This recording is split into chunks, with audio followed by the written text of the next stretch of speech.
سامعین ناظرین، infection control society آپ کی صحت کے لیے، آپ کی آگاہی کے لیے مضامین آپ کی سماعت کے لیے پیش کرتی ہے۔ ایڈز کے بارے میں معلومات آپ کو فراہم کی جا رہی ہیں اور آپ کا میزبان ڈاکٹر حسن نواب آپ کی خدمت میں حاضر ہے۔ یہ غلط فہمی یہ ہے کہ اگر کسی میں HIV کی تشخیص یا ڈائگنوسس ہو جائے تو وہ دوسروں کی طرح زیادہ عرصہ جی نہیں سکتا۔ یہ غلط فہمی اس وجہ سے پھیلی کہ HIV کی ڈائگنوسس کو موت کا پروانہ سمجھ لیا گیا ہے۔ تاہم معالجاتی ٹیکنالوجی میں ترقی کے باعث صورتحال اب ایسی نہیں ہے۔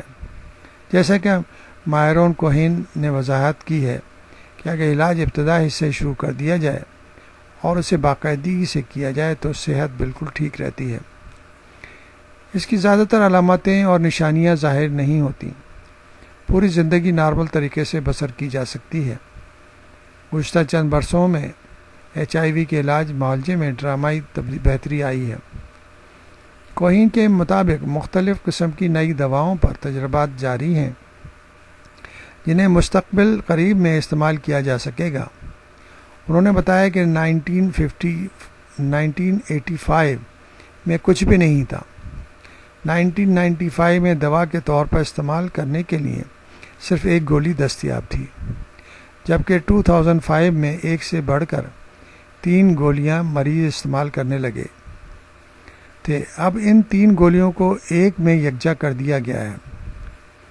2015 میں 2 دواؤں کا مرکب تیار کیا گیا جنہیں بذریعہ انجیکشن مریض کو دیا جا سکے گا، جس کی تاثیر سے 8 to 12 ویک تک برقرار رہے گی، جس کا اثر 8 to 12 ویک تک یعنی 2 مہینے سے 3 مہینے تک برقرار رہے گا۔ اس لیے بعض صورتوں میں مریض کو سال بھر میں صرف 4 انجیکشنز کی ضرورت ہوگی۔ تاہم ابھی یہ انجیکشن آزمائشی مرحلے سے گزر رہے ہیں۔ اچھی خبر یہ ہے کہ علاج کو بہتر کرنے کی کاوش جاری ہے، تجربات کیے جا رہے ہیں۔ مقصد ایڈز کا خاتمہ ہے۔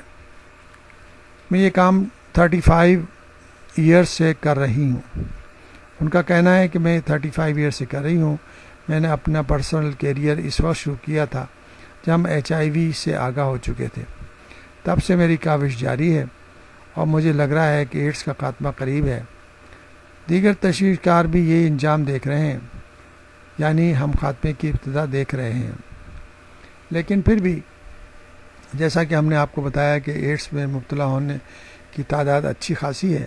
روزانہ تقریباً 600 بچے جو ہے نا روزانہ اس میں مبتلا ہو جاتے ہیں۔ اس طرح اس غلط فہمی میں نہیں رہنا چاہیے کہ ہم جو ہے نا ایڈز سے آزاد ہو چکے ہیں۔ جو ایڈز سے بچنے کے طریقے ہیں انہیں اپنا کر اپنے آپ کو محفوظ رکھنا چاہیے تاکہ یہ اس بیماری میں کا شکار نہ ہو سکیں۔